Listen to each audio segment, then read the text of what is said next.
안녕하십니까, 노선호입니다. 9월 5일 월요일입니다. 오늘은 하루 종일 좀 비가 내리어서 좀 마음이 좀 지치는 그런 하루인 것 같아요.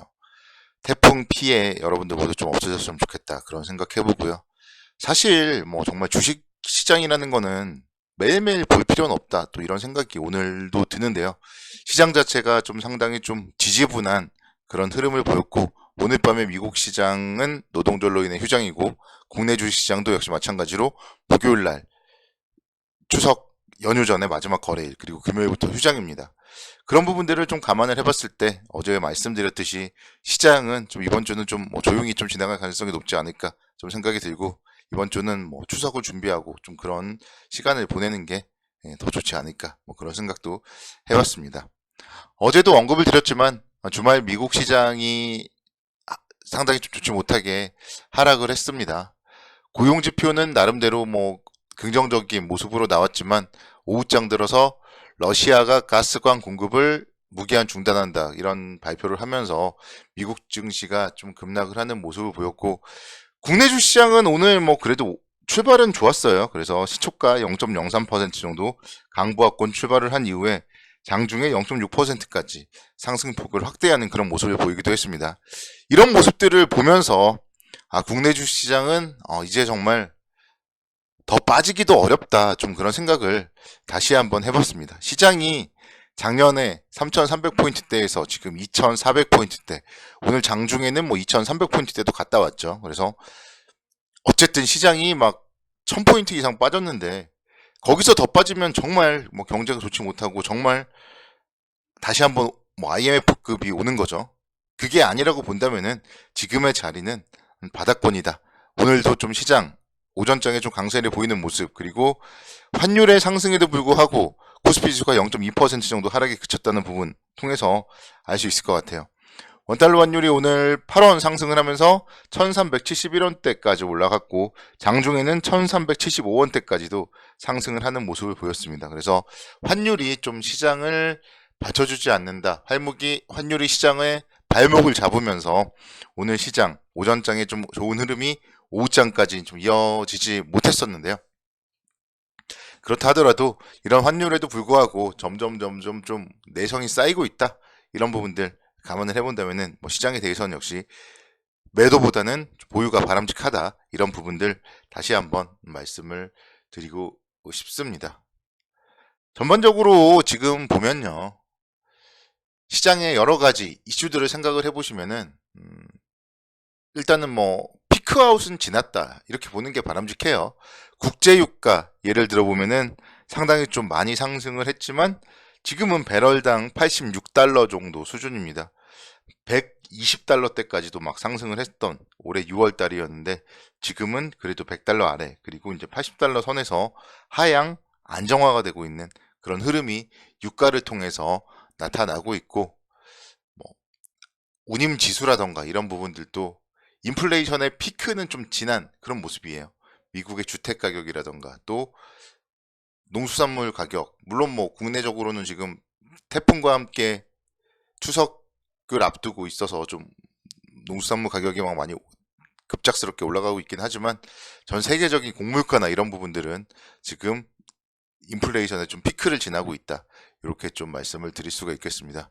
그렇기 때문에 이제는 뭐 물가에 대한 부분들, 그리고 금리에 대한 부분들 어느 정도 정말 내성이 좀 쌓여가고 있는 그런 시장이라고 볼 수 있겠고, 정말 여러분들이 생각을 조금만 되돌려 보시면요, 우리가 작년 상반기 때 막 3,000포인트 이상에서 모두가 환호했을 때, 그때가 고점이었다고 본다면, 지금 또다시 2,400포인트대, 뭐 때로는 2,300포인트대, 모두가 비관적일 때 주식을 모아가야 된다, 이런 부분들은 분명 우리가 깨달아야 될 그런 진리가 아닌가, 그런 생각을 다시 한번 해봅니다.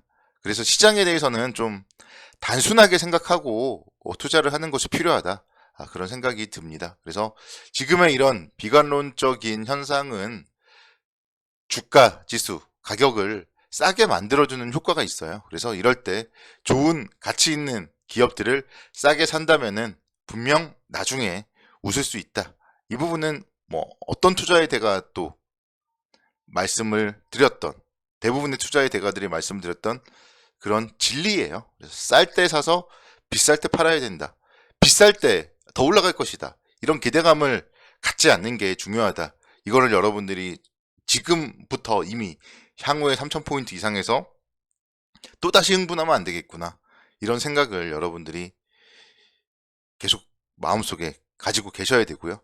또 지금 분명한 사실은 7월 달에는 2200포인트까지도 갔다 왔지만 거기서부터 막 2500포인트대까지 올라오는 건 또 얼마 안 걸렸어요. 그래서 만약에 저점에서 정말 매수를 잘했다면 그런 분들은 또 웃고 있는 게 지금의 시장이고, 그런 분들은 또 더 떨어지기를 바라면서 또 더 떨어지면 밑에서 또 사야 되겠다, 그런 생각을 가지고 있을 거예요. 그래서 여러분들도 그런 생각을 가지고 있는 게 중요하다, 좀 그렇게 말씀드리고 싶고, 지수 기준으로 봤을 때는 어쨌든 2400포인트대는 싸다, 그렇게 말씀드릴 수 있겠고, 그렇기 때문에 좋은 기업들을 싸게 살 수 있는 기회다, 다시 한번 말씀을 드립니다.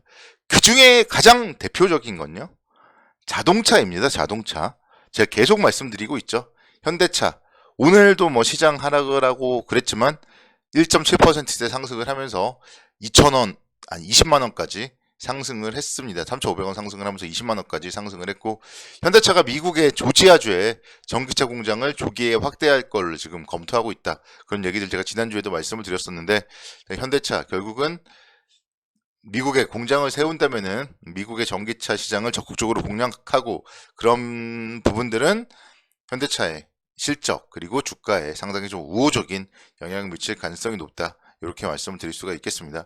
오늘 보면 현대차 관련하여서 뭐 자동차 부품주도 또 상당히 좋은 모습을 보였어요. 뭐 그렇지만 뭐 조그만 종목들을 말씀드리기보다는 좀 큰 그림 속에서 대형주 현대차 말씀을 드리고 싶고, 타이어 관련한 한국 타이어앤 테크놀로지도 좀 말씀을 드리고 싶습니다. 오늘 2.46% 상승하면서 39,600원대 움직임 기록을 했는데, 지금 보면 이제 고무 가격이라든가 이런 것도 엄청나게 좀 올라가다가 서서히 하향 안정화가 되고 있고, 그 가운데 타이어 가격은 이미 상승을 했는데, 그런 완제품의 가격은 상승을 한 다음에 떨어지지가 않습니다.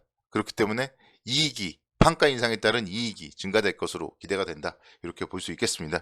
그래서 한국 타이어 앤 테크놀로지, 자동차 관련주들이 상승을 한다면은 조정을 보일 때 좀 계속적으로 관심 있게 지켜볼 필요가 있겠다, 이렇게도 말씀을 드려요.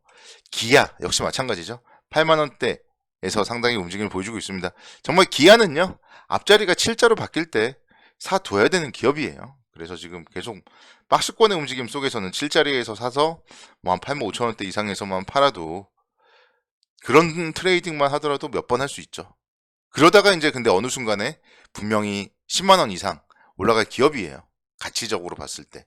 그렇기 때문에 저점에서 계속적으로 모아 나가야 돼 그럴 기업이 현대차 그리고 기아다, 이렇게 말씀을 드리고, 제가 계속 말씀드립니다. 탑픽 업종은 자동차다, 그렇게 계속 말씀을 드립니다. 그리고 오늘 이제 상승률 상위에 좀 잡혔던 업종이 철강 업종이에요. 철강 업종도 포스코 홀딩스가 2.6%대 강세를 보였고, 현대제철도 2.8%대 강세를 보였어요. 그래서 철강 업종의 양대 축도 역시 마찬가지로 2%대 강세를 보였다. 이런 부분들을 좀 생각을 해본다면 철강주 역시 정말 절대적으로 쌉니다.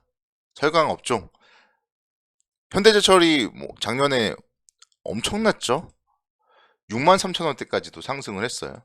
그러다가 사실은 뭔가 4만원대에서 브레이크가 걸릴 것 같았지만 거기마저도 깨지고 한 번 더 빠졌어요. 그래서 지금 가격대 뭐 3만원대 초반이라면은 충분히 싸다, 이렇게 설명을 드릴 수가 있겠고, 현대제철 지금 자리, 오늘의 뭐 장대 양봉 역시 좀 의미 있을 것 같아요. 손절가 36,600원만 기억을 하면 돼요.